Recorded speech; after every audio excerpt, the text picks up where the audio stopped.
Well, welcome back. Looks like we can start now. Hopefully we get some others to join, but I'm glad you made it back in today. Our goal today is just to start reviewing for the final exam. We're going to be taking the full day today, Tuesday and Wednesday. Then the final exam is officially scheduled for Thursday, and this will be the day that we won't have class. So these are going to be our last two classes. We mentioned before some of the extra credit opportunities, but it doesn't hurt to mention them once again. As far as homework goes, Friday is the last day to turn in any late work, and that's considered extra credit in its own right. It does double duty. Homework is worth 25% of the course. And as you're doing the homework, getting caught up if you're behind on anything, that's pretty decent work just reviewing for the final exam in its own right. So for the Friday, August 7 due date, if it's sent in on Friday, I guess 11:59 p.m. is the last moment of time, then it's considered on time and accepted for full credit. Also, we're going to drop the lowest 5 homework assignments. So if there's a couple of sections that are a little bit rougher for various reasons, maybe just a tough section, or maybe you missed something on that section, it's not really going to affect you very much since we're going to drop the lowest 5 assignments. And the new extra credit opportunity that was posted just this morning is relative to exams 1, 2, and 3 and the final exam. If you had a rough exam amongst exams 1, 2, and 3, then if you studied hard, came back strong on the final exam, the way this extra credit opportunity is going to work is I'll look at the minimum grade among exams 1, 2, and 3. If your final exam grade, after I curve the final exam, is higher than your minimum grade, whichever exam that might be, it will full on replace that minimum grade. So say maybe someone got a 70% on exam 3 as the minimum grade. If they got 95% on the final exam, I'm going after its curve. Then your minimum grade of 70% on exam 3 gets replaced with that 95%. So that way, if there's a rough spot in the course, but you demonstrated mastery of those concepts through the final exam, that's the next extra credit opportunity as well. But aside from that, what we'll be doing next is just reviewing for the final exam. But any questions or comments or problems to start us out today before we begin?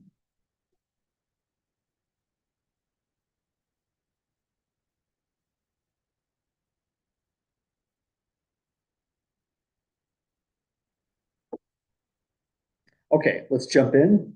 This document here is pretty much everything. So there are a lot of problems on this document. I think it's close to 100 pages. The way you would use this review document right here is for targeting specific sections. Maybe, for example, you were worried about the implicit differentiation section. Go to the section 3.5 there in the review problems list and practice some of those problems that are in this file. The solutions are at the very end. This one that we're going to be doing in class is also pretty long, but we've got 2 full class periods to get through it. Whichever problem that we don't fully solve on these notes, I'll post the full finalized solutions here. I'll probably post the solutions to this document, say right above here, between the extra credit opportunity and the section 6.3 suggested exercises. So let's jump in.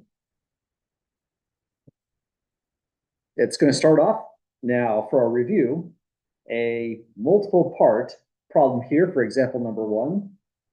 We have a graph of a function y equals f of x with various issues. There's several pieces here, but this is all one function y equals f of x. And for each part, a through L, we want to determine if the specific quantity is positive, negative, or 0, or undefined. Just a does not exist would be a great way to answer that. So different kind of problem, but still all about determining the nature of limits, amongst other things.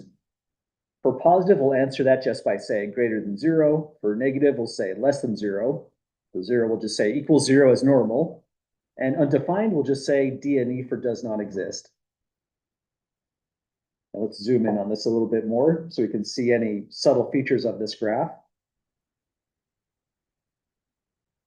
So this is what calculus is all about. The major quantities that we want to discuss, or concepts, continuity, differentiability, and integrability, are all defined through limits.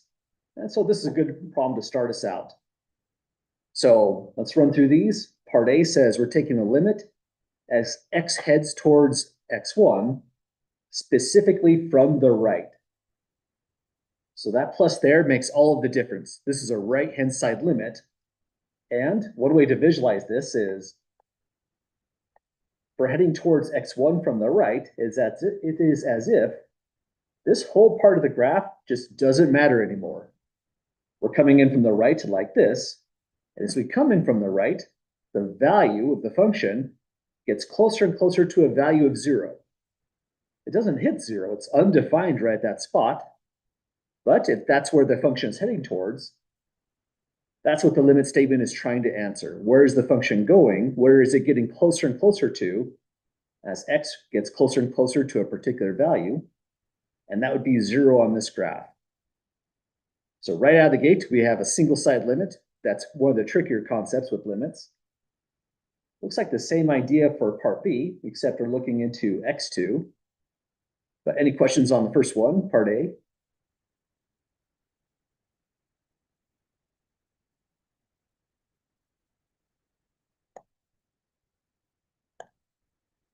Okay, let's do this all over again. Major thing to keep really close look at is any special symbols when we put the whole limit together. It's notationally dense, so when it says heading towards x2 from the right, we don't mean this. This is coming in from the left-hand side.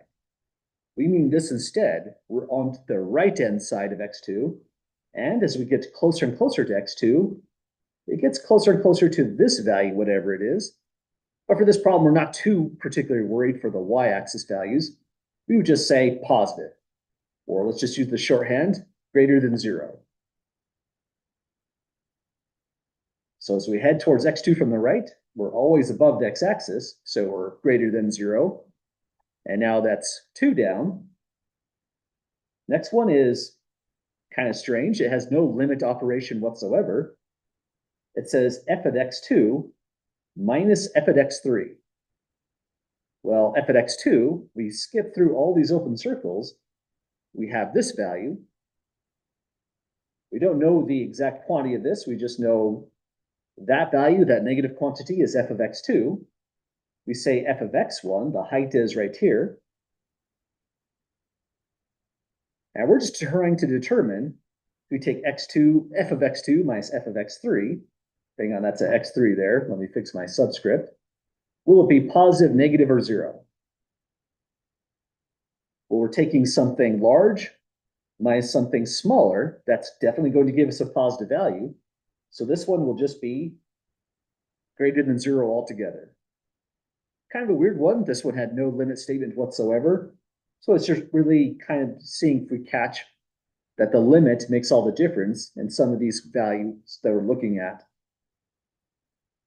So we're almost done with the first row. Next, part D is asking for a derivative. Here, the concept to remember is the derivative is just always going to be equal to the slope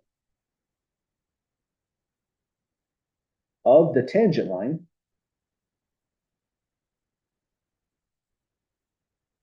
at the point x4, f at x4. So we're thinking in terms of slopes now that we throw a derivative on this one. So no longer limits, no longer function evaluations. Now the first derivative, go to x4, and the derivative exists here. This is a nice line segment. The line is going down. It has a negative slope. And so we can say the derivative itself, it's got to be negative, so less than 0. Again, we don't know the specific value, but we're just trying to determine those 4 things: positive, negative, 0, or undefined. So that's A through D. We have another exciting row to get through.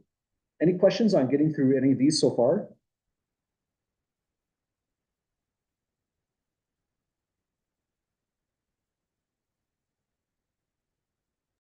Okay, these problems are really mixed up the more you kind of look into these. Some of them are function values, others are limits. Some of them are single side limits, but that's the first ordinary double side limit we're looking into. Limit as x tends to 3 of f of x. Well, it's double sided, so we're saying, what is the curve getting closer and closer to as you come in from either the right-hand side or come in from the left-hand side? it's approaching this height, whatever that height might be on the y-axis. It definitely exists. Doesn't matter that there's a removable discontinuity here. The limit is just saying, where's the function headed towards? It's headed towards some positive value. So we can say that that is all positive, despite the fact f at x3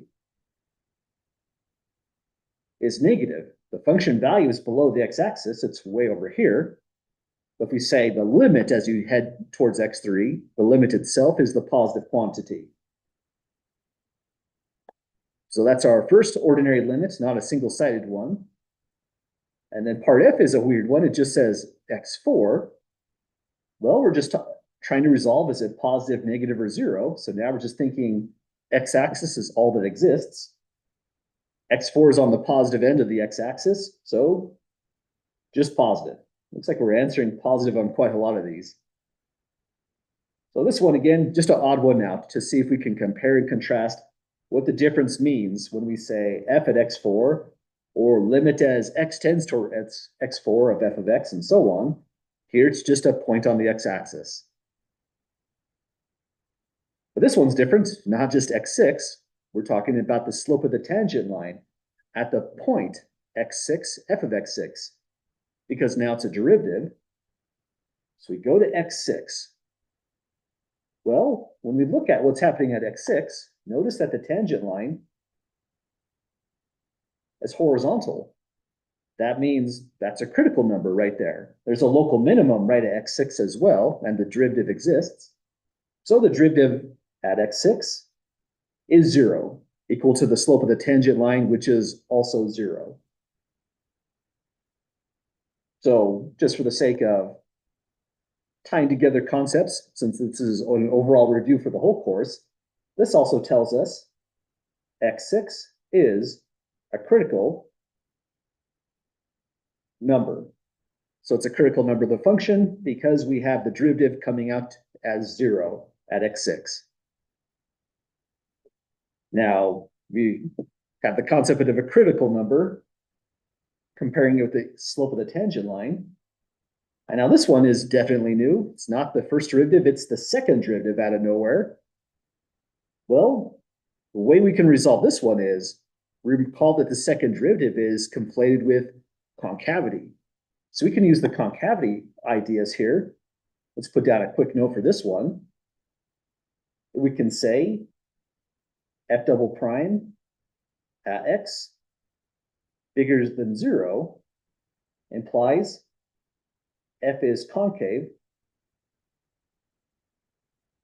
up around x. And likewise, let's complete the thought.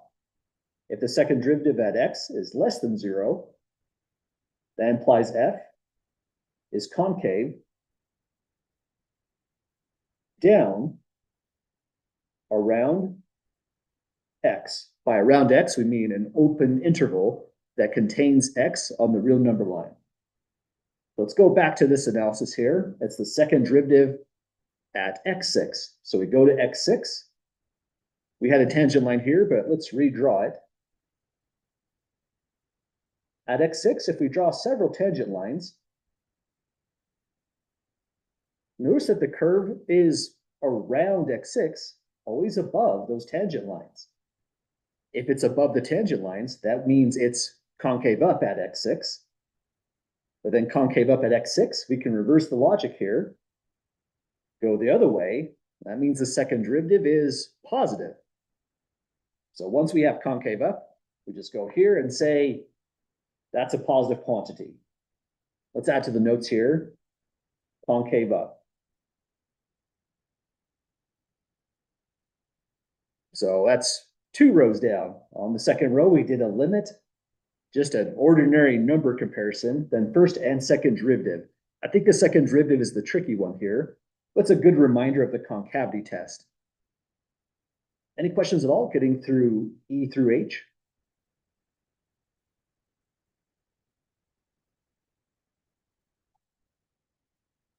Caleb says, would x4 not equal 0? Yes, that's correct. X4 would not equal 0 because we're just looking at it as a point on the x-axis. What we can say, however, is that f at x4 is absolutely zero for thinking of, say, the y coordinate. It outputs to zero itself. But when we say just x4, we're talking about one coordinate. X is to the right of the zero in the number line, so this one would be a positive quantity. And I think that's the reason why we have this one here. It's really easy to get thrown off by it, because when we see x4, our mind is really tempted to think in terms of f at x4, in which case, absolutely, it would have been zero in that case. But missing the function output, we would just say positive there. Does that make sense with that question there?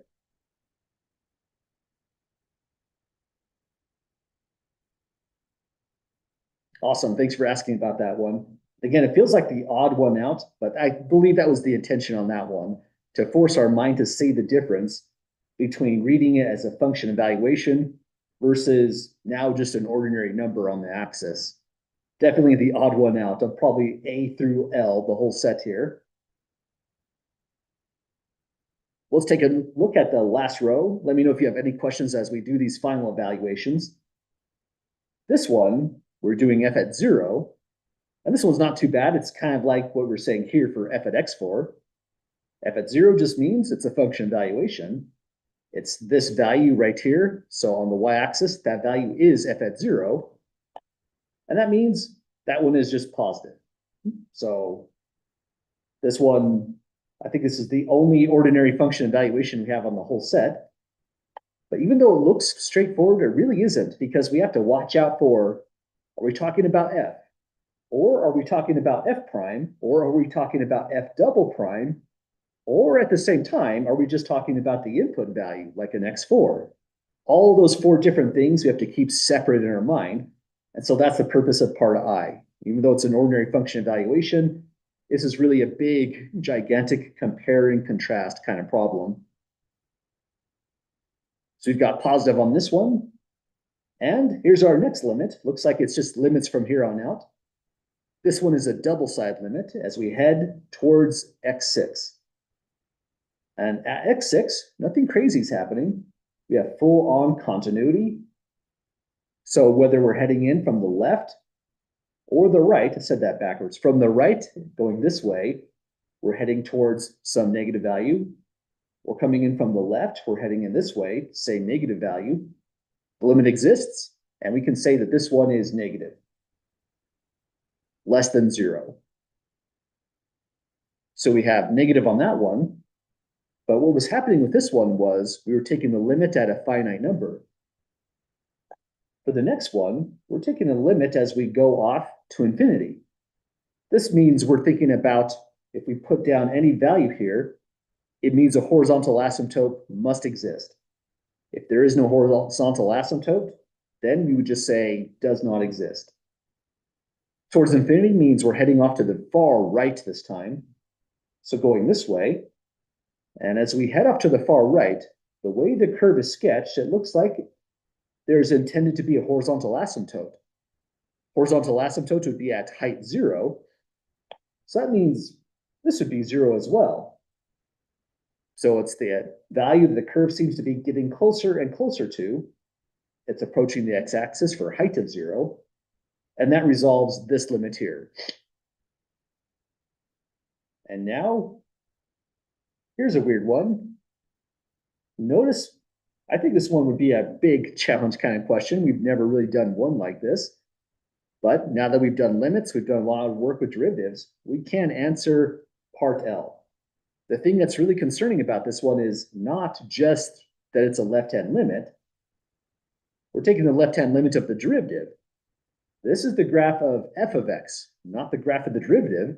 So to answer this question, we have to wonder, what would the graph of the derivative f prime actually look like? So thinking in terms of f prime at x, the limit is happening around x5 and we're heading in towards the left. So let's look at what's happening for x5. At x5, when we look at this limit right here, we're looking into not the function values. What we really want is the derivative values. But we just use this concept here. The derivative is equal to the slope of the tangent line at any specific point. So back to this value x5. The slope of this tangent line is always negative as we get closer and closer to x5. So as we get closer and closer to x5, if the slope is always that same negative number, we can say that this is less than 0 because f prime at x is less than 5, excuse me, less than 0 for x nearby x5 and less than x5. So the slope of the tangent line around here, absolutely negative. It's the same negative number since it's linear. That means as we take the limit, as we get closer and closer to x5, only coming in from the left, it's the same exact negative number. So we're just taking the limit of a constant. That means we can just say less than 0 on this one.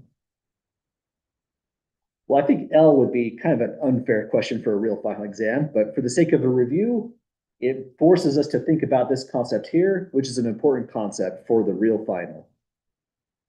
But that's the full tour. We looked at lots of different kinds of limits. We looked at a function, first derivative, second derivative.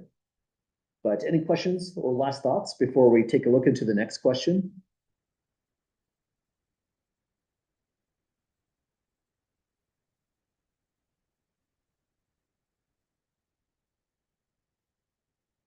Okay, well, that's problem 1 down. We're kind of doing these in order. And so just a heads up, if you already looked into this document, it's this one right here, and you see a problem that you'd like to see solved sooner than later, don't hesitate to ask. There's no reason we have to do these in order. So I'm happy to go out of order, or if there's any other problem that you would like to take a look into whatsoever, just suggest the problem, we'll add it to the notes and continue to solve. Otherwise, we'll just keep on going in order. I think that kind of makes sense. By the way, there's a revision on one of the problems. Let me point it out. The revision is on this one right here. I had a more abstract problem where we're going from A to B. I think that goes beyond what I would put on a real final exam. And this question is a little bit more useful for the review. So that's the one and only revision on these notes. Now for the next problem, we're going to look into the definition of the derivative itself. It's been a while. We did this when we were all the way back in section 2.7, 2.8. Doesn't hurt to say that. Let's say this is section 2.7, 2.8 is what we're looking into for this one. We want to calculate the derivative f prime at x by using the definition of the derivative. Here, we have to actually really use that definition to get full credit on this problem because it's really all about that definition and writing it out as a limit. So let's show what those steps will look like and go from there. The nice thing about this problem in example 2 is if you calculate the derivative ordinarily using properties of derivatives, you have a really, really fast check on your answer. But by the definition of the derivative, we must compute f prime at x is the limit as h goes to 0 of f at x plus h minus f at x divided by h. So we're really just doing a limit now on example 2 when the instructions say to do this right here. If that's not part of the instructions, then calculate the derivative just using ordinary properties of the derivative. So now, next step to take, let's just write out what each of these components are going to be. If that's our f at x right here, then we can say f at x plus h is the square root of x plus h minus 5. And then f of x, well, it's already here. There's f of x. These can be put together pretty fast. This is now the limit as h goes to 0 of, first substitution right here for f at x plus h is square root x plus h minus 5. Then go minus the f of x, root x minus 5. And now the whole thing is being divided by h. And it's been a while since we've done these limits. This was say 7 weeks ago, all the way back in around June 15th, June 16th, we were doing these. The major idea for resolving this limit is we can't use direct substitution because that places a zero here. It's undefined. So what we do instead is we're going to multiply it by the conjugate. L'Hopital's rule is probably a bad idea on this one. Even though it's indeterminate, it's just going to make it more and more complicated. So instead, we'll go like this. Multiply by root x plus h minus 5. It's going to be the conjugate, so we change that middle sign from negative to positive. Root x minus 5. Divide by the same quantity, so we're really just multiplying by 1. X plus h minus 5 plus root x minus 5. So we are multiplying by this entire thing. Makes the limit look worse just for a moment, but then it cleans up and it's fast to evaluate. So let me put in parentheses just to remind how we'll associate. This is now the limit as h goes to 0. And following this guide, if you like arrows, when we multiply here to here, it's a square root times the same root, so you keep the radicand, the thing inside.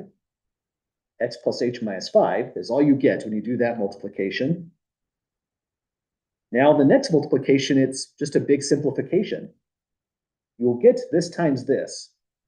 Then, when you FOIL this out, you'll take the same quantity, but with just an opposite sign. It'll be root x plus h minus 5 times x minus 5. Then it's root x plus h minus 5 times x minus 5 times a negative sign. They just cancel to 0.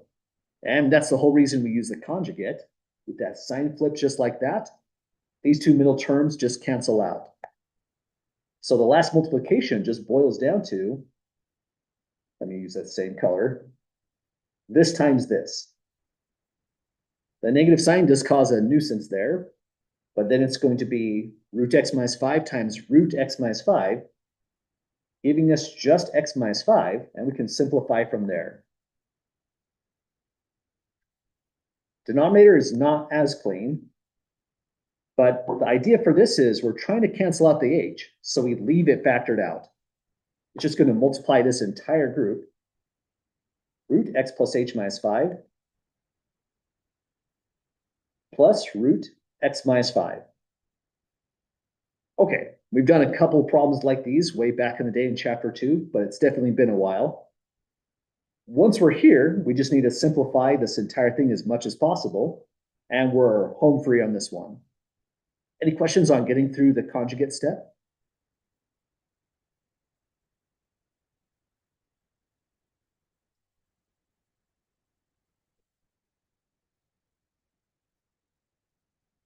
Okay, on our next step, we're going to distribute that negative sign.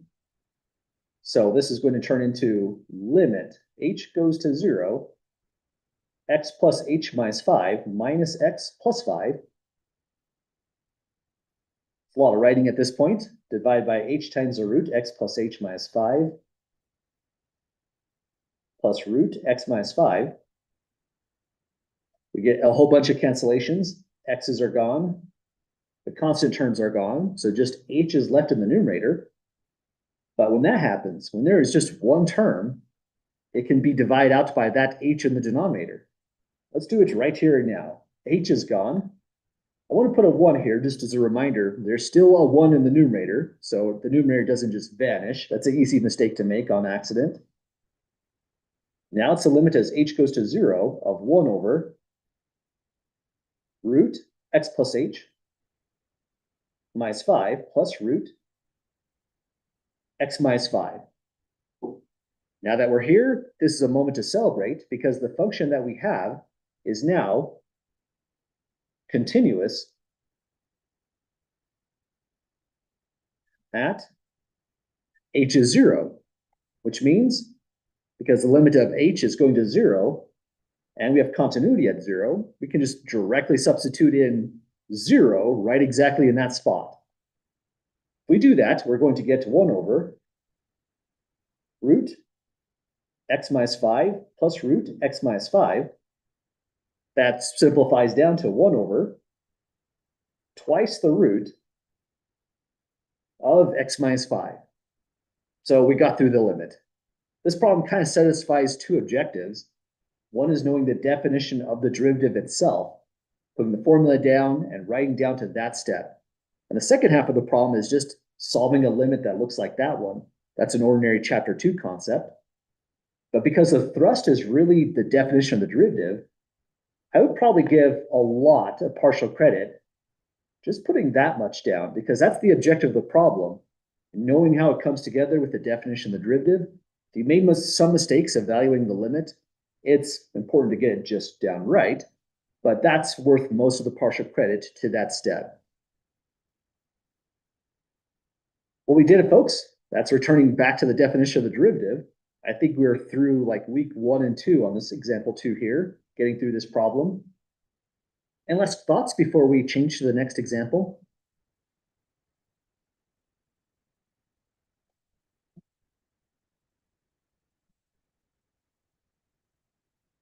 Okay, let's take a look into the next one.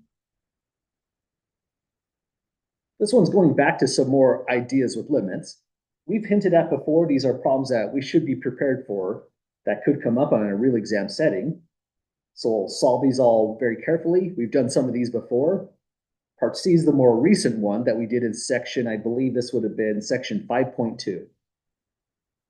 So first concept we're going to look into is continuity. The statement that a function is continuous at a number, say like x equals 2, is just a statement of direct substitution. Exactly how we resolved this limit here. We just threw in 0 for h the moment we knew we had continuity. So putting this down as an equation in the form of a limit would look like this. We take the limit as x goes to 2 of f of x. Continuity says we can substitute in 2 for x, and so the whole output would be just f at 2. So that's it. That's all we would have to write down an equation for the function being continuous at 2. That's our limit equation. Next, we'll look at the derivative one, but we've already done kind of a harder concept. We computed an entire derivative from scratch, start to finish. So this one will be a shorter problem. We're just doing pretty similar to what we did in part A. So we have the derivative of f at 5 equals -2. We need to express that information now in the form of a limit. And let me scroll back just for the moment so we can see that equation there. I think that's actually pretty helpful. That's a good equation to have ready to go on the notes that you're allowed to bring to on exam 1. We can say f prime at 5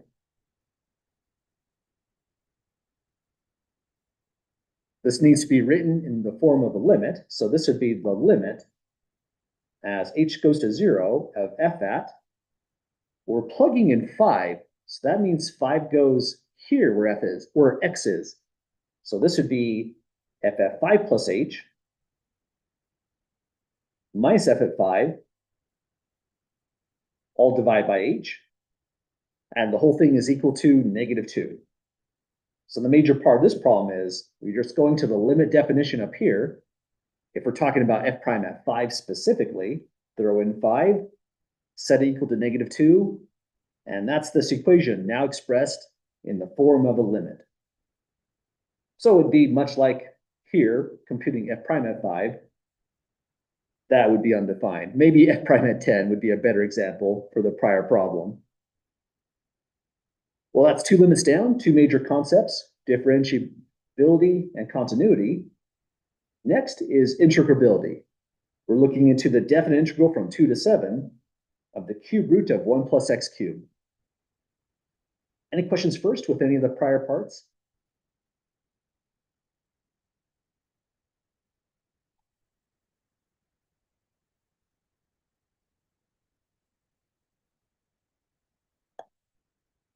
Okay, again, we saw this recently, but it already feels like it's been a while for this one. This one is from section 5.2. We did this one in class. There's several to practice in the homework as well. They are tricky, so let's break this down into first principles. If we want to solve a problem like this one, the definite integral in the form of a limit, there's a really good sequence of operations to take. Step one, let's just calculate the delta x. Delta x by formula is b minus a over n.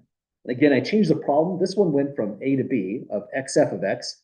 I felt that was more abstract than what we really did in the homework or in the lecture notes. So this one is a more practical one for a real final exam review question that could come up. So the b in this problem is 7. Minus the a is 2 in this problem. Divide by n. So we're just looking at 5 over n for delta x. We leave n unspecified because this is going to turn into a limit as n goes off to infinity. Then next good step to take. For step 2, we're going to use the right endpoint rule.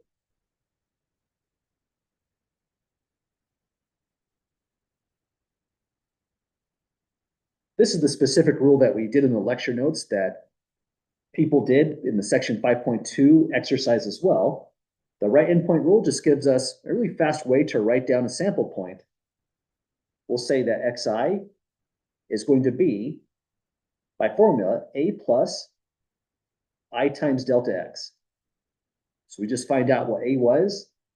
A is the lower limit of integration, so 2, plus whatever delta x is, multiplied by I. So this will become 5i over n.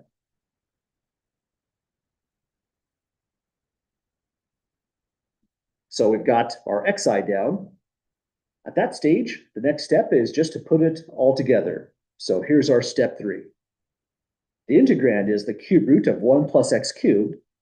We're just going to swap that x variable we see right there for the xi that we have here. So let's put this down. The definite integral from 2 to 7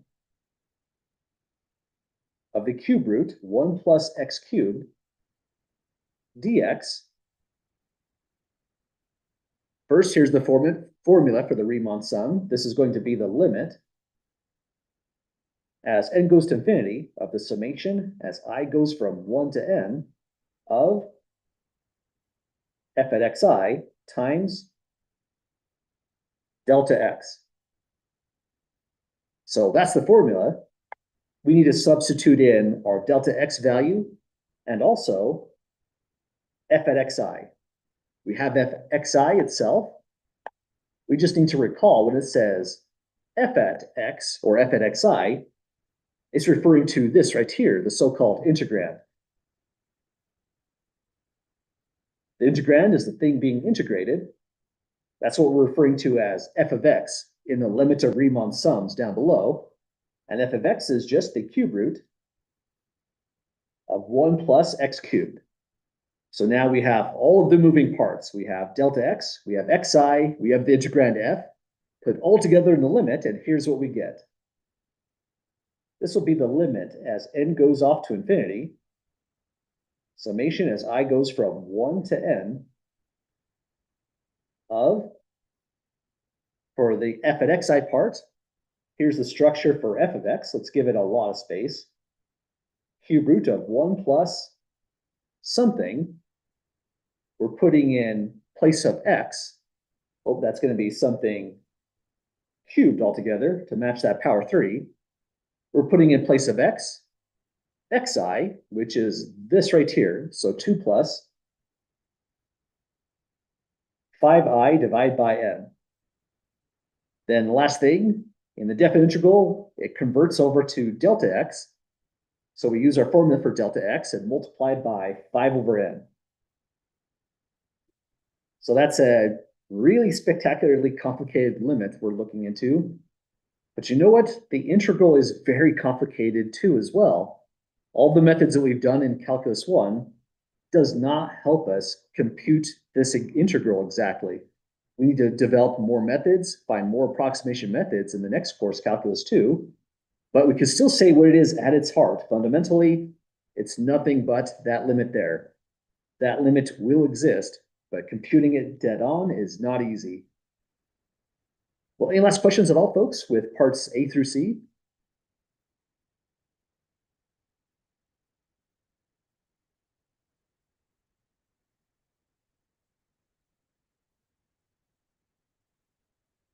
Okay, well, this is in a real sense the full tour of the major concepts of calculus.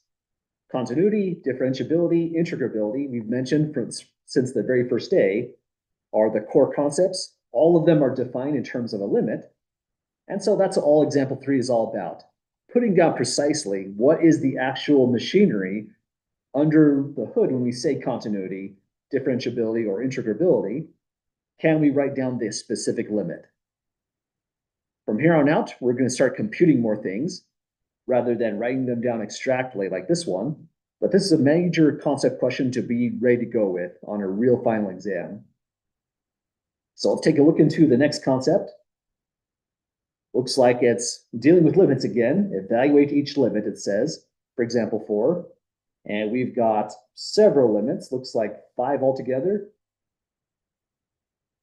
I didn't really put a lot of space on these, so we'll separate these out as we go.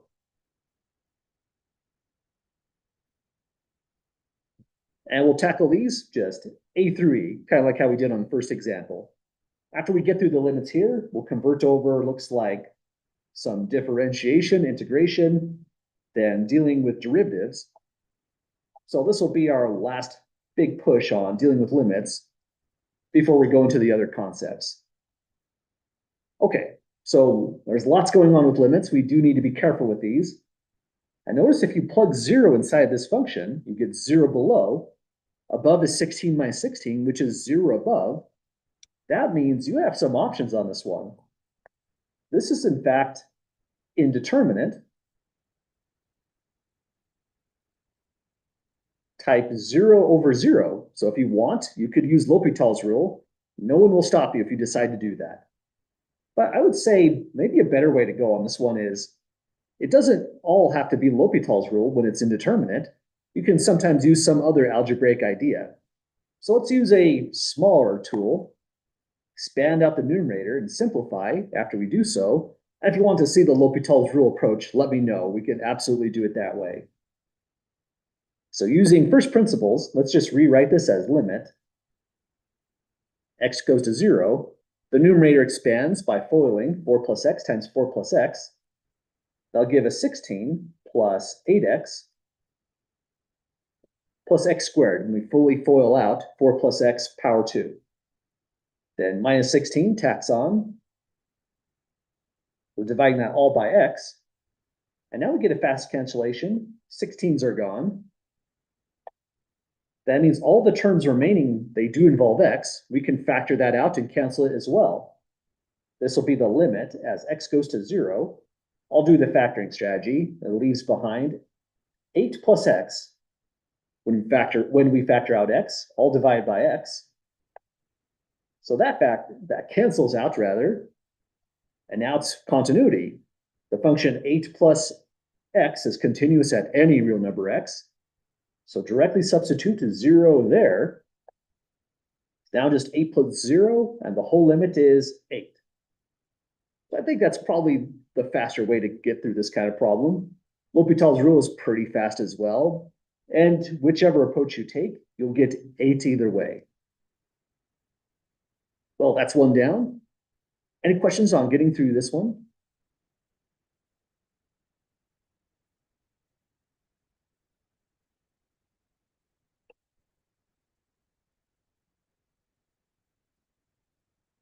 Okay, next one looks worse because the function definitely is more abstract. Part A was just a rational function in the variable x, but part B is a function composition of an exponential and a quadratic, so lots going on with this one. But exponential functions are nice. They're continuous on the entire real number line. The inner function, x squared minus x, is just as nice. Polynomials are also continuous on the entire number line. That means this entire function is continuous. If you have a continuous function, all you do is use direct substitution. So you plug 1 in for x wherever x occurs, and your work is done right at that stage. So sometimes dealing with limits, that's as much as there is to the problem. Always look for continuity. When you lose it, like on this one, indeterminate 0 over 0, we work harder. But there's nothing more to this problem than writing e to the power 1 squared minus 1. and then just simplifying from there. That's e to the power 0 altogether, which tells us the limit is dead on exact 1. So just a function evaluation is what that one boiled down to. It's kind of nice to have a fast problem like that in the middle. That takes us to part C. Here we're taking now not a standard limit. This is the limit as x goes off to positive infinity. For going off to infinity, the thought is, if the limit exists, it will be a horizontal asymptote. We mentioned before, sometimes these can be done pretty fast. If you look into the denominator is degree 4. FOIL out this whole thing, and the biggest term you get is, highest degree term you get, is u to the power 4. However, the numerator is u to the power 5. That means the numerator grows much faster when x gets larger and larger. The whole thing is equal to the limit to infinity. So if you did this problem and just said infinity, maybe for the sake of the notes, we'll say y, since the numerator has higher degree, then that qualifies as a full-on answer. If this was u to the power 4, it'd go differently. The limit would be exactly equal to 4. We'd use our methods that we took from our prior section, or just observe, knowing it's a rational function with horizontal asymptote 4, that the limit is also 4. So these kind of problems here, they take some analysis to see just what's going on. They can also be done in one shot. This one we could do in a different kind of way, taking on the full-on algebraic approach. Would you all like to see it done that way, or should we move on to the next limit? Any questions or comments on doing this one a different way?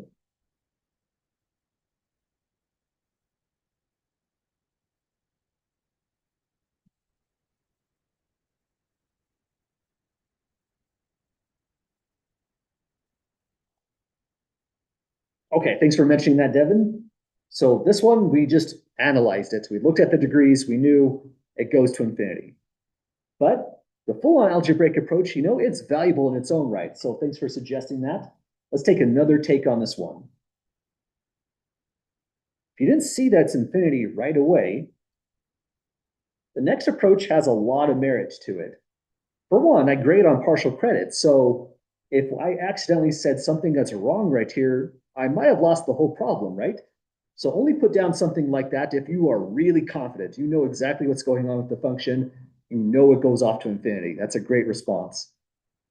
This response, taking the algebraic approach, gets us the partial credit if we're just a little unsure or we want to just be certain on the problem.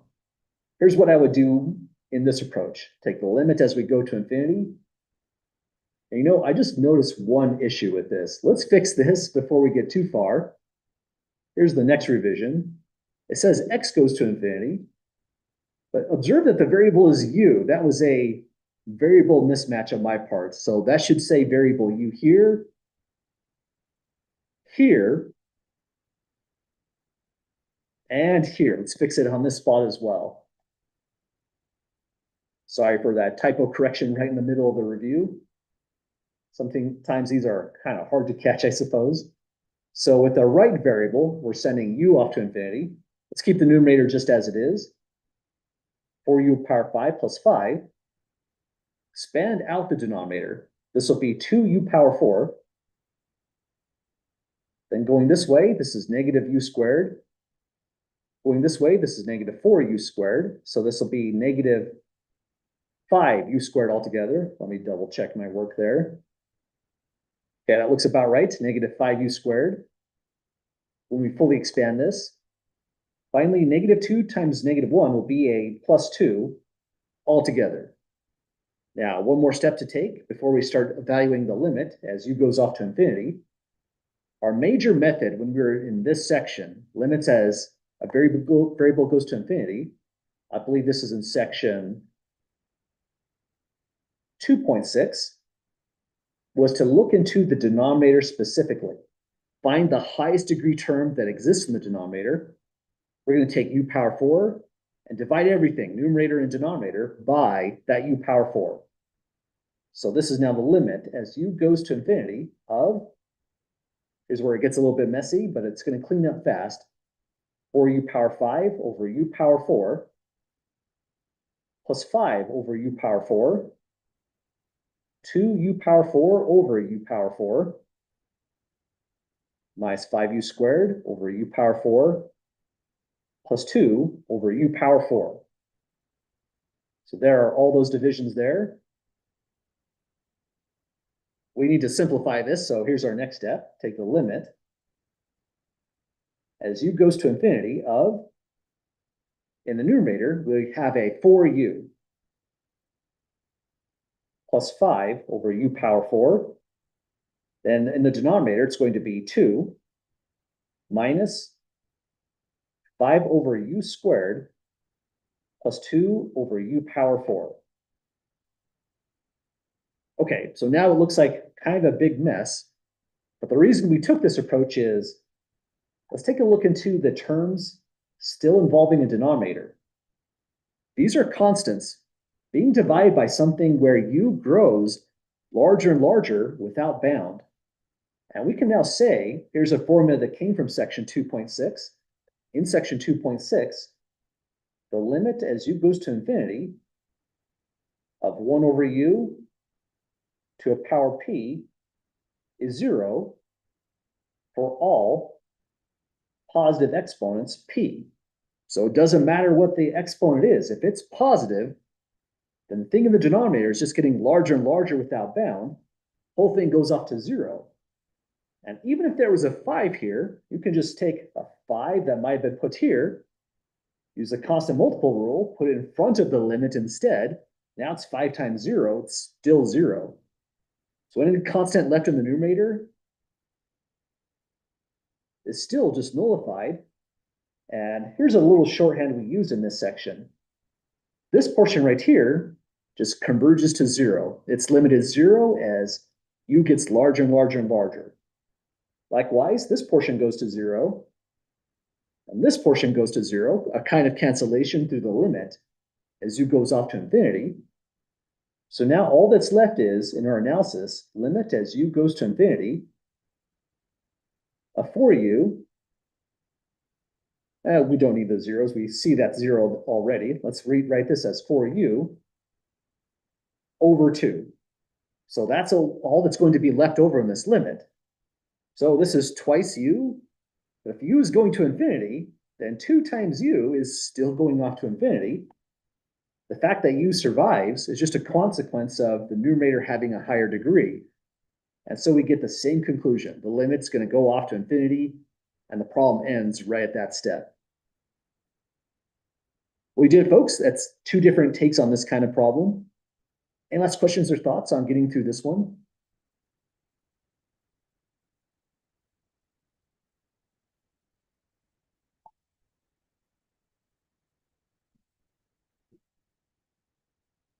Awesome. Thanks for suggesting that one, Devin. And now that we're looking at this one, let's maybe write down just 2 additional remarks to go along with it. Because there's other things that could happen. Let's suppose we're at this step where the red dot is, and say we had a different problem. We were taking the limit as u goes to infinity, 4u power 5 plus 5 over 2u power 5 minus 5u squared plus 2. If you were doing that limit instead, the same exact approach can be used to resolve what the limit's going to come out as. But if we decide to take a shortcut, the observation is the highest degree in the numerator is equal to the highest degree in the denominator. And whenever that happens, the whole punchline to this is you can pull the coefficients 4 and 2, and that's what the limit's going to resolve to each and every time. Take the same approach where you divide everything by u power 4, and this is what you're going to get this time, just a limit of 2. So that's one other version, and the next version is, if it was the limit as u goes off to infinity of 4 u to the power 4 plus 5 over 2u power 5 minus 5u squared plus 2, This is like the third case, and this time the denominator has the highest degree. It's a degree 5 polynomial. When you're taking a degree 5 polynomial into some polynomial of a lesser degree or a constant, really this is all that's going to happen. It's in effect going to resolve down to that idea when we divide everything by u power 5 in this step right here. This one is going to have a limit of 0 altogether. So the short story to all of this is, if the numerator has higher degree, the limit is either positive or negative infinity. If there is a tie in degrees, pull the coefficients for the highest degree term, divide them, and that's your limit. And if the denominator has higher degree, the limit is 0, and there's nothing further to the story. This will happen for all rational functions whatsoever. Only, once again, if we're taking a limit as we're going off to infinity. So we did it, folks. That's the limit as we go off to infinity. Big review of section 2.6. And let's take a look into the last two limits to finish this off. Here's part D. Let me pull these both down right now so we're not constantly scrolling up and down. I'm sure that can make us dizzy after a while. So two more limits. Both of these are a little bit more challenging. The idea between both of these limits is they're both section 4.4. And the idea for section 4.4 is we're now using properties of the derivative, L'Hopital's rule, to resolve these kinds of limits. Now we're taking a limit as we go off to infinity, but it's not a nice rational function like on these prior examples we took a look into. It's a logarithmic function divided by x. When that happens, all of these nice ideas that we were looking at, they are no longer on the table. Something else can happen with this one. So the first thing we're going to look into with this analysis is if x is going to infinity, let's say as x goes to infinity, natural log x just gets larger and larger and larger. So we say it also goes to infinity. And the denominator, x also goes to infinity. It's kind of redundant. We already said x goes to infinity. So the denominator x also goes to infinity. What all this tells us is it's indeterminate type infinity over infinity. But that just allows us to use L'Hopital's rule on this one. So we can now say that this is equal to, I'll put an h here to say we're using L'Hopital's rule. Limit as x tends towards infinity. The idea of L'Hopital's rule is we take the derivative of the numerator now. The derivative of natural log x is going to be a 1 over x. We divide it by the derivative of the denominator. Derivative of x is 1. We're looking at these as just as separate pieces now because the derivative is a rate of change. And the idea here is if the numerator is going to infinity and the denominator is going to infinity, L'Hopital's rule tells us we're looking at now the speed at which each component goes to infinity. That alone is going to resolve the limit. So that's why we take the derivative separately. We just want to know how fast natural log x alone is going to infinity. So we take its derivative, that's its rate of change. And same for x, its derivative is 1. But now we can simplify this limit. This is just the limit as x goes to infinity of 1 over x. And as you take this limit, really it's just this concept right here in the variable u. If x has power 1, that's a positive power greater than 0, it means the whole limit is 0, and our work is done right at that step. So that's L'Hopital's rule. We did some harder ones in the homework and the lecture notes where sometimes you have to use L'Hopital's rule more than once, maybe twice, 3 times even. It starts to get extreme and redundant beyond that. On the exam here, this one was a really fast one, but it's possible you might have to use L'Hopital's rule more than once. So that was our first look at L'Hopital's rule. Part E looks like it's a way worse version. I don't think I'm going to ask one like this on the real exam, but let's do it just for the sake of reviewing L'Hopital's rule to see how it goes. There's one like this on homework question as well. So we'll do this one just for extra practice. But any questions first on part D?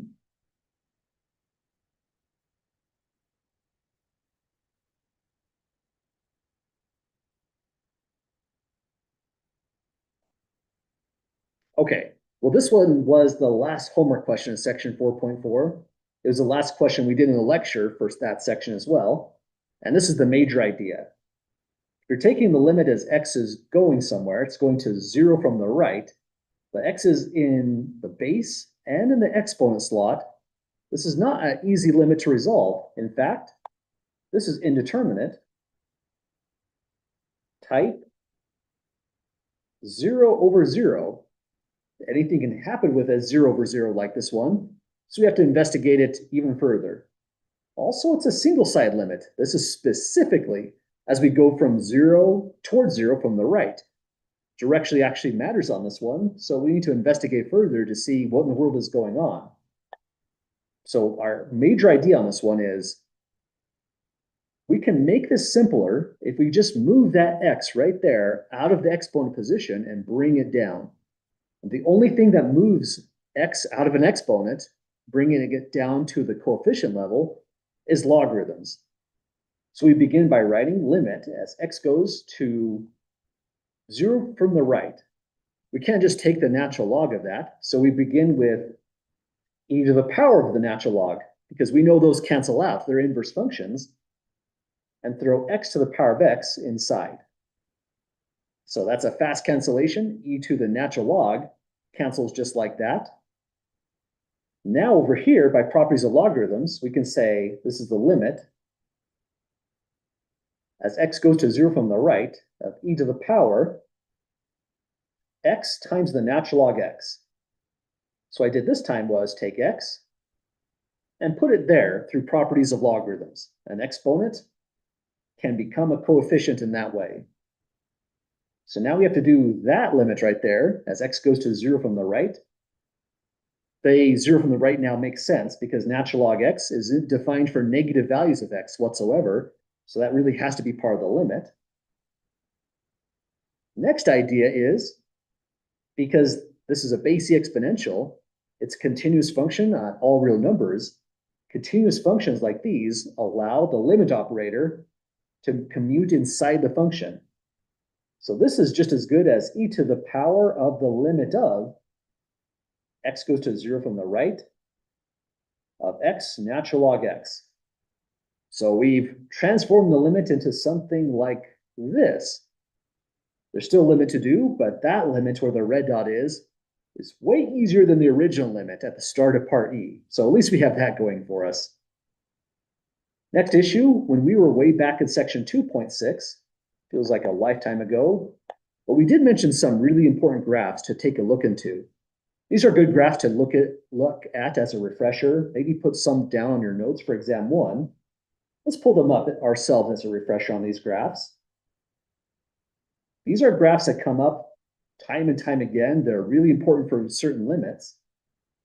One of them is tangent inverse. Knowing the graph of tangent inverse gives you those two limits for free, since those are just horizontal asymptotes. So if you have this memorized from trigonometry, good on you. That's pretty awesome. If it feels a little bit foggy, you might want to maybe just review it right before the exam or jot it down in the corner of your exam notes. Same idea for e to the x. This is an important graph. It gives us the limit of 0 going to the left towards negative infinity, positive infinity if we're going towards the right. But the one relevant to us right now is natural log x itself. When natural log x is involved, we have two important limits. If you're going off to the right, you get positive infinity. It's increasing without bound, just excruciatingly slowly. If you take the limit as you go to 0 from the right, that's relevant to what we're doing here, you get negative infinity. It's just falling down, chasing the vertical asymptote now. So when we look at this limit put together, the first factor goes to 0, but the second factor goes to negative infinity, and that's still indeterminate. So we've changed from one indeterminate form to a new one. Let's write in here for the sake of the notes. This is now indeterminate type 0 times negative infinity. And the first thing we did in section 4.4 was look into the catalog of all the indeterminate functions for the homework assignment. That's one of them. When this happens, we now need to re-express this function until we get to either infinity over infinity or 0 over 0. That's the only time we can actually use L'Hopital's rule. So it couldn't be used in this case. That's why we did all this algebraic work. Still can't be used. So we're still back on the drawing board with this one. Let's rewrite this as now still e to the power of the limit, x goes to 0 from the right. Now, in order to get the right limit, one of those two functions, it just has to drop into a denominator. If you drop natural log into the denominator, it's a pretty complicated function. So one thought is, write it this way. Keep natural log x right where it is, takes x itself. When you drop it to the denominator, it just changes the exponent to now a -1. And now it's a ratio. That's what we expect to see for L'Hopital's rule to work. So let's look at this one more time as x tends towards 0 from the right. Natural log x drops down to negative infinity through that vertical asymptote. And what about x inverse? Well, x inverse is just 1 over x. Let's plot that real fast. 1 over x has this graph. As we're heading towards 0 from the right for 1 over x, let's label this, y equals 1 over x. It looks like this. We're heading to 0 from the right.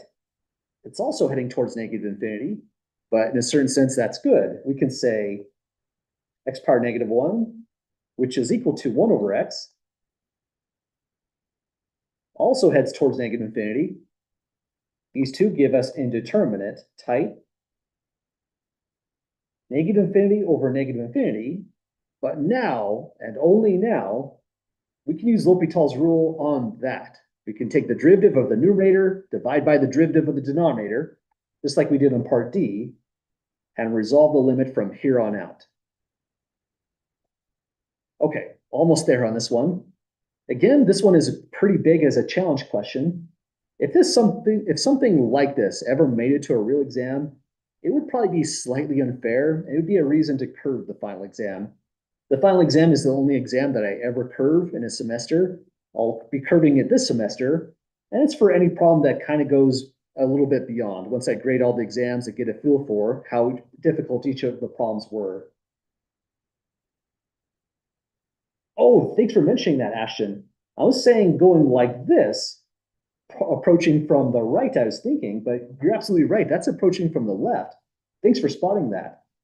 Let's take another look at this as we approach 0 from the right. Somehow that got flipped in my head. We're on this piece right here. And on this piece, let me highlight this. We're really going towards positive infinity.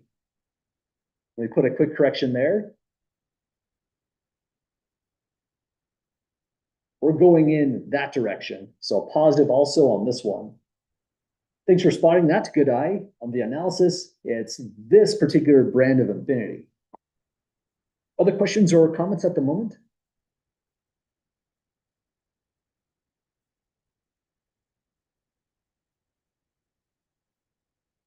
Okay, so we're nearly there. Now we can hit this with L'Hopital's rule. I think we've got just enough space to finalize this.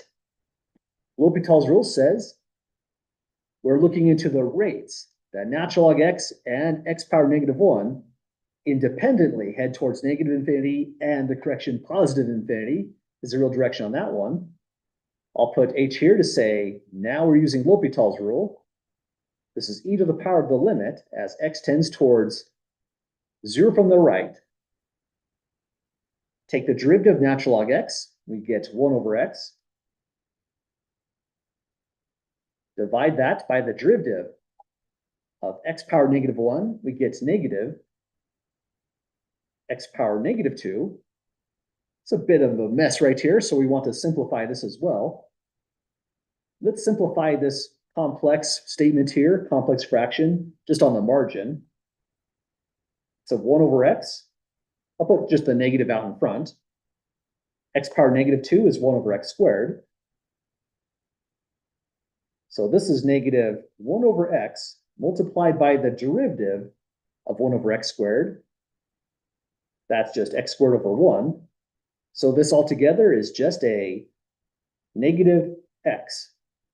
So we get nothing but negative x altogether when we simplify this entire fraction. So back over here, we can say that this whole thing is now e to the power of limit x goes to 0 from the right of nothing but negative x. But that's a really nice limit. Finally, we have something continuous. You can just plug 0 right inside there. It's negative 0, which is still 0, which means this becomes e to the power of 0. And e to the power of 0 is absolutely 1.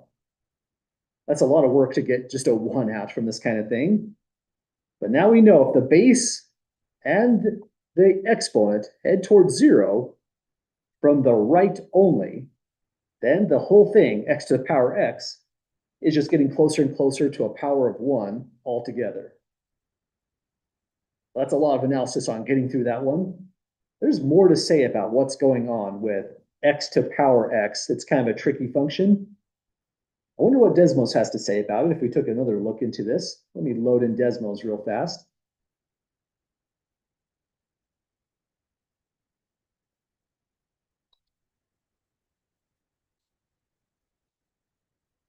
If in Desmos we put in 0, power 0, it also says 1, but the more and more you look into this, there's quite a bit more to this story.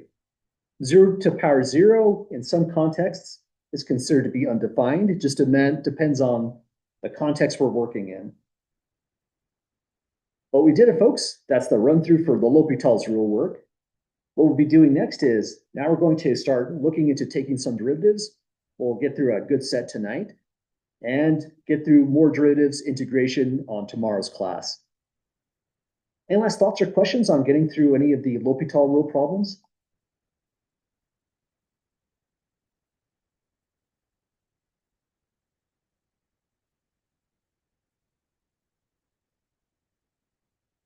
Okay, so let's turn over to fresh concept. We just did lots and lots of stuff with limits already at this point. Here just says evaluate the following. In Leibniz notation, it says we're taking derivatives on both of these. And this is really all about what's going on in chapter 5. We have to look really carefully at what is going on with this entire amalgamation of symbols. It's like reading a different language, but we've defined every one of these components very precisely throughout the course. First thing that really catches my eye is this part in part A. If you see limits of integration, that means we're dealing with a definite integral.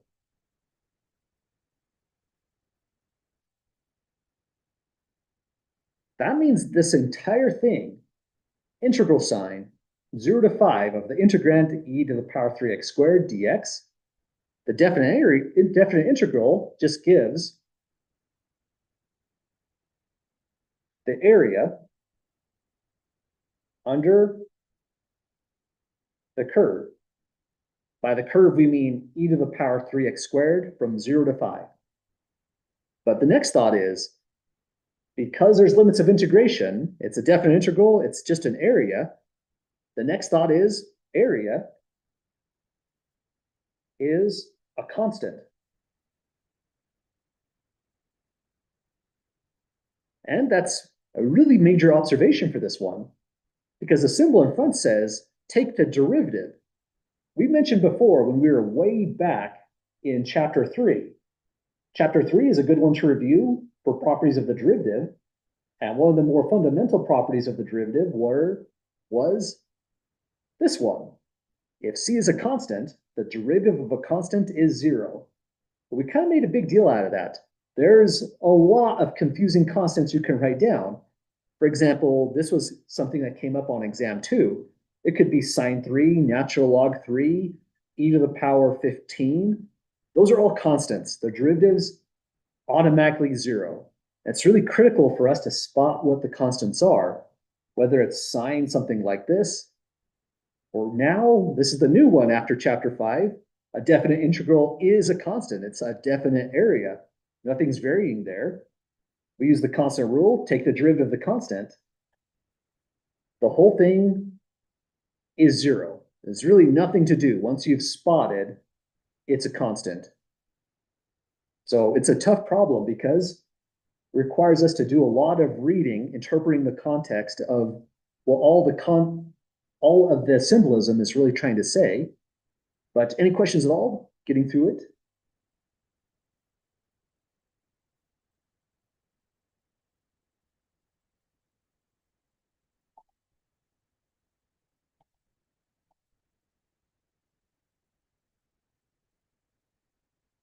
Yeah, that's absolutely right. So Caleb says we don't need to use f of b minus f of a, where uppercase F is the antiderivative. But you know, that would be a hard one to do on this one. This one has no elementary antiderivative, but the problem did change where you could find the antiderivative, even if you took those steps and did it all correctly. F at b minus f of a, still a constant. You're still taking the derivative of some number, whatever that number comes out as. So the moment you slap a derivative in front of anything that's nothing but a number and nothing else, whole thing is zero. So yeah, that's absolutely right. We skip the fundamental theorem of calculus completely on this one. But you know, on part B, we do not. Part B, we're going to revisit the fundamental theorem of calculus, part 1. Let's pull this up because it's been a while. It's kind of unfair how these are weighed. When we say fundamental theorem of calculus, almost everyone thinks of the evaluation integral. This one down here that Caleb is citing. So that's a nice property right there. We've used it a whole lot ever since we introduced it. But there's another fundamental theorem of calculus. Part 1 says, you know what? It's not fundamental theorem of calculus part 1 the closer I look at it, because there's no lower or upper limit of integration whatsoever on this one. But you know, good thought. I think this does come up later on. So let's screenshot this into the notes for when it does occur. Really close to the fundamental theorem of calculus part 1, but it's missing something. It doesn't have limits of integration whatsoever. That's okay. We can still solve this problem from scratch, just like we solved part A. Yeah, absolutely. Good call, Caleb. This one is indefinite. So let's do the same kind of analysis as we did before. Even though we're not going to use a fundamental theorem of calculus part 1, I didn't screenshot in the whole theorem. Let's get that whole thing in there. It's going to feel kind of similar to that theorem. So let's leave it on the table as we think about part B. Kind of want it all on this screenshot here. There we go. So here's part A, here's part B. Let's run through that comment here. There's no limits of integration. That means it's an indefinite integral.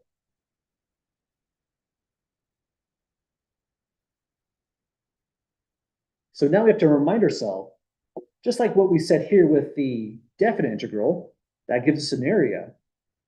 The reminder on this one is an indefinite integral. This gives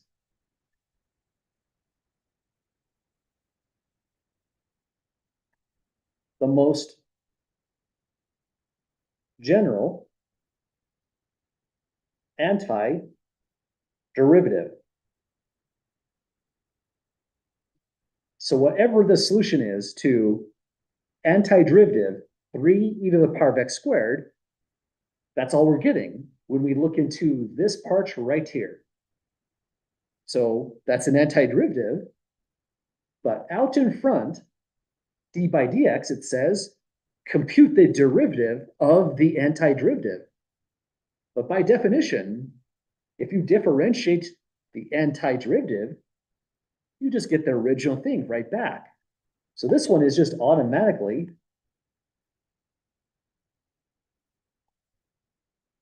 equal to e to the power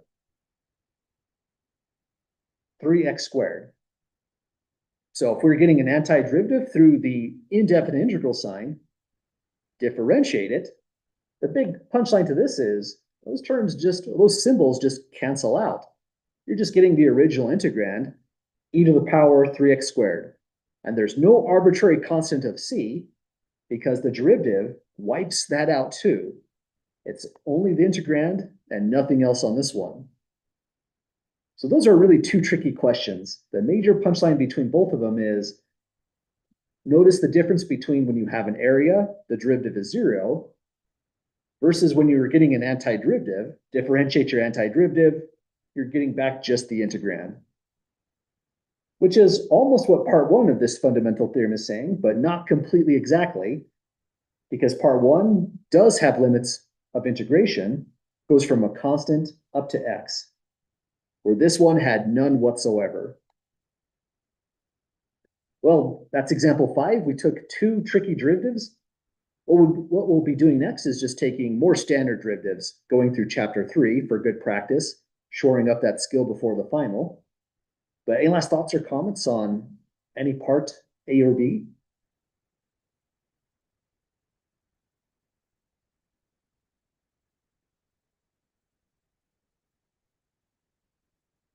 Okay, let's go off to the next segment. It just says evaluate each derivative. Yeah, I probably should have spaced these out a little bit better in hindsight. So we'll just separate them out real fast here. So we're not scrolling up and down or trying to cram an answer in.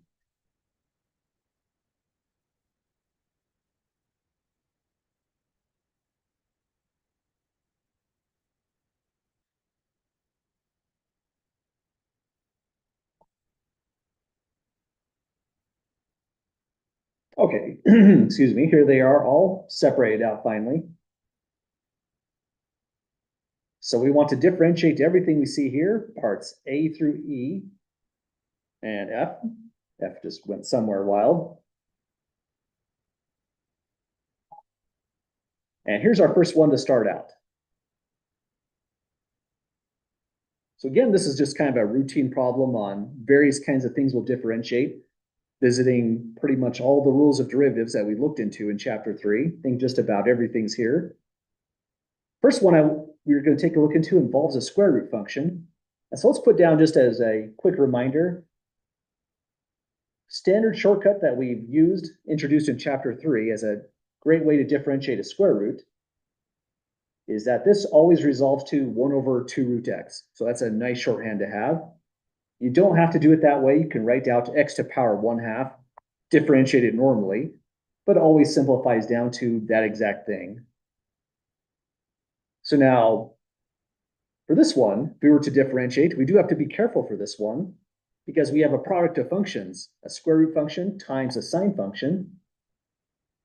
Whenever functions are being multiplied like this, it means we now have to use product rule. So that'll be our first concept right out of the gate. We're hitting this with the product rule to do this problem. The way the product rule will work is h prime at x will differentiate one factor, copy the other factor, then go vice versa on the very next term. So first thing we'll differentiate is square root of x. We'll get 1 over 2 root x. Then copy in sine x.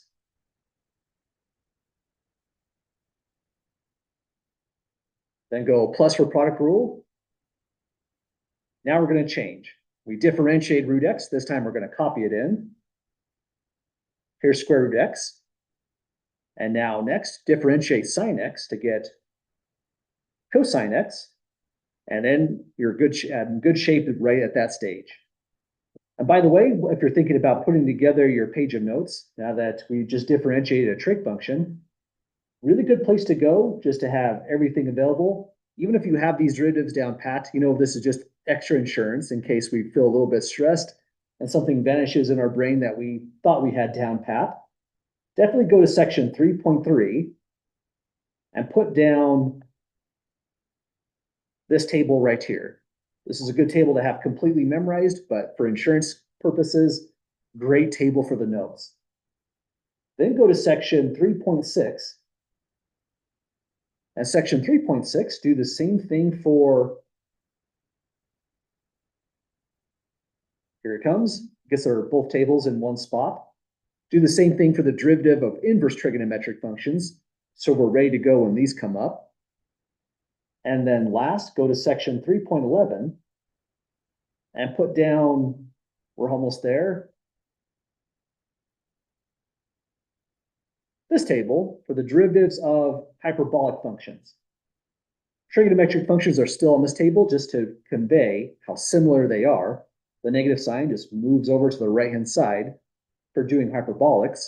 So if you're comfortable with the various tricks for memorizing these tables, you might not put down every one of them.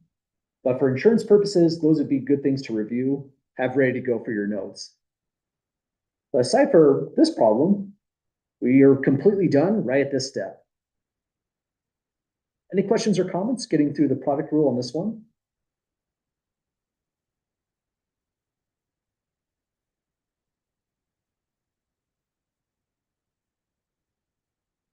Okay, well, next up, products don't exist without quotients. So if there's a product rule, there's almost certainly to be a quotient rule. So for the quotient rule in this one, we separate out in a similar way the numerator function and the denominator function. Next, we can say the derivative of f at x will involve this kind of game. We take the derivative of the numerator, that's just going to be a 6, then copy the denominator, x squared plus 1. Kind of similar to how we formed the product rule. We took the derivative of one, copied the other. I always go in these order, left to right, top to bottom, specifically to get that negative sign in the right spot. If we differentiate the top function and the bottom function out of order, that negative sign actually really matters, and we can be off by a sign in our answer. So we always have the derivative of the top on the left-hand side, where the negative is. That will always, no matter what, be where the top function is copied, 6x minus 5. Then multiply it by the derivative of the denominator. That's going to be a 2x. And finally, for quotient rule, don't forget there's also a denominator. If you started with a quotient, you're probably going to keep that quotient. Just take x squared plus 1 and square it. So there it is. We still have to simplify it, just a couple more steps. Usually these get a little bit more messy than the product rule, but that's where the calculus ends. So in grading and partial credit, if this is a 5-point problem, I would award 4 out of 5 points just to this step. We still have to simplify, but the stakes is high. So definitely double check your work at this stage and then go from here. Any questions at all getting to this stage here, this step?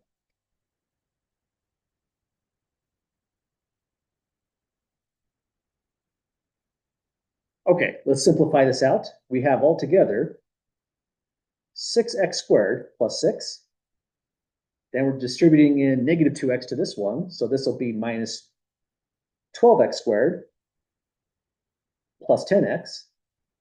And we do have a like term there, so that was well worth our efforts distributing over x squared plus 1 squared. So the end on this one should be negative 6x squared plus 10x plus 6. Assuming I didn't fumble any like terms there or distributions, let me double check. Okay, pretty happy with it so far. And that's a simplification down there. So next step, or next problem, part C. Looks like this one has a little bit more going on with it. 2 cosecant cubed of 3 theta. Quite a bit more going on with this one. We're going to break this one down in stages very carefully. Any last questions or thoughts with part B?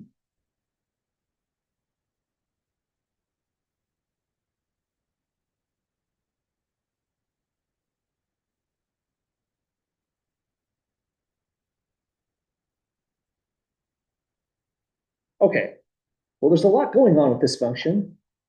It's going to absolutely involve the chain rule, but there's more functions here than you might expect. There's a composition with 3 functions in total. So One way to analyze this, just to make it easier on our eyes to see the process, is let's reformat the notation of the power 3 function. That's a great notation if you're just writing down a trig function for shorthand, cubing a cosecant. But for calculus, to really see what's the inner function, what's the outer function, it's a nuisance. So first, here's the 2, just because why not? We've got a 2 there. Then we have a cosecant of 3 theta raised to power 3 altogether. In this configuration, the outermost function is the power 3 function. And then if we're thinking in terms of outer and inner, that whole thing is the inner function, cosecant 3 theta. But there's really 3 functions. There's cosecant next, and the innermost function is 3 theta. Well, I'll call this whole thing inner. And now we can say g prime at x.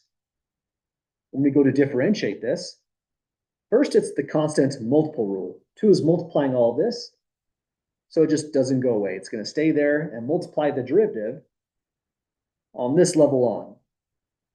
First, we take the derivative of the outer function. Power 3 slips down, power drops down to 2. Then we chain on a new derivative of whatever the inner function happened to be. It's cosecant 3 theta, so we drop that in.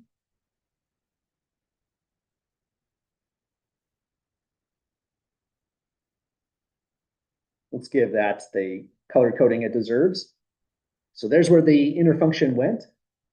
Here's the outer function. There's what happened to its derivative. And now we just need to take the derivative of cosecant 3 theta. Once we have that resolved, we're done with the problem. But it's not over. It's still a chain rule. I should have said that at some level. Let's call this chain rules for plural on this one. There's an outer function, cosecant. And inside, it's not theta, it's 3 theta, so it's a bona fide inner function. So now we have to use chain rule again on cosecant. But we're almost done. So let's go to that next level.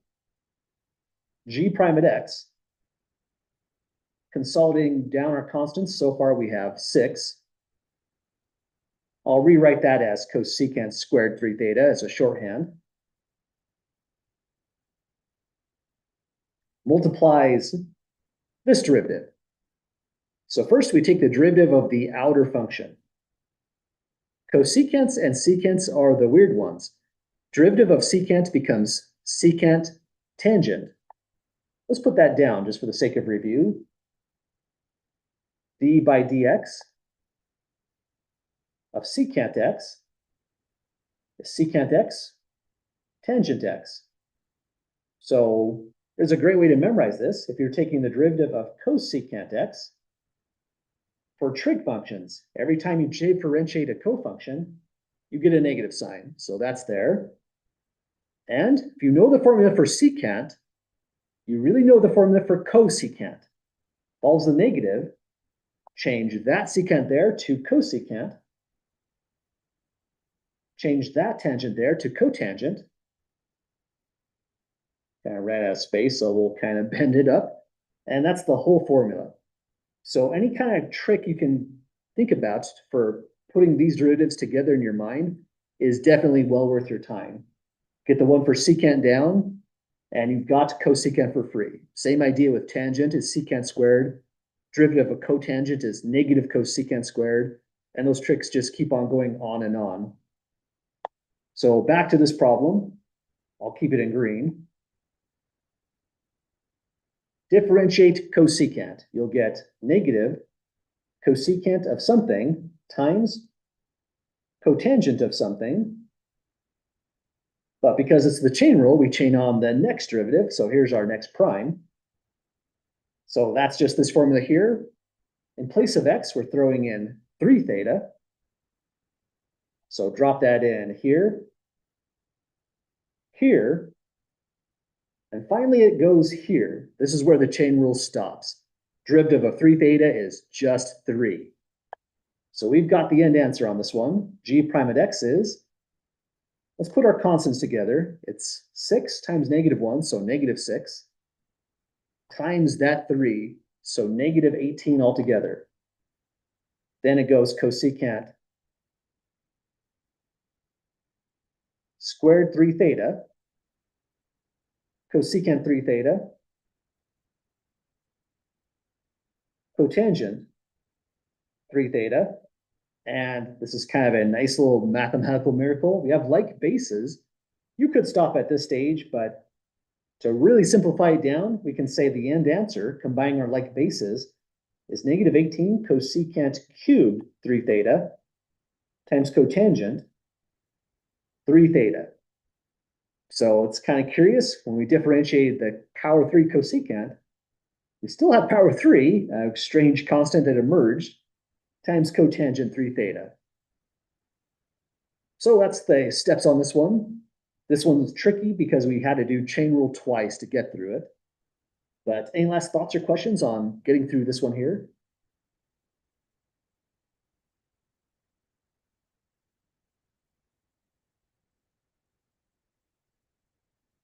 Okay, well, chain rule comes up in lots of different ways, shapes, and forms. Looks like we have more chain rules that are going to come up on the next problems. For the next problem, we're going to be looking into the product rule as well. But just so that we're not rushing through any one of these problems, doesn't make sense to rush through it if we want to review these in a good, rigorous way. We'll pause on this one right here and maybe just end with one more reminder formula. Whenever you see an exponential like that one, it's not like e to the x. So 2 reminder formulas to have ready to go are d by dx of a to the power of x is a to the power of x times natural log of a. And as an antiderivative, the integral of a to the power of x dx is a to the x divided by natural log a plus a constant. So these are important formulas. They're easy to forget about because we're just used to seeing this as an e to the x problem, where the derivative of e to the x is just e to the x. The antiderivative of e to the x is just e to the x. But when power 2 comes up, or base 2 comes up for the exponential, that's when these formulas really matter. But again, I think this will be a good stopping point for us, so we're not rushing through this last one. When we come back next class, we'll pick up right from here. But I'll first, like before, call for any questions that you have, any problems that you'd like to see done first, whether from this document or anywhere else in the course. After we're done taking questions, this will be the problem that we return to. But any last thoughts or comments before we call it a night today?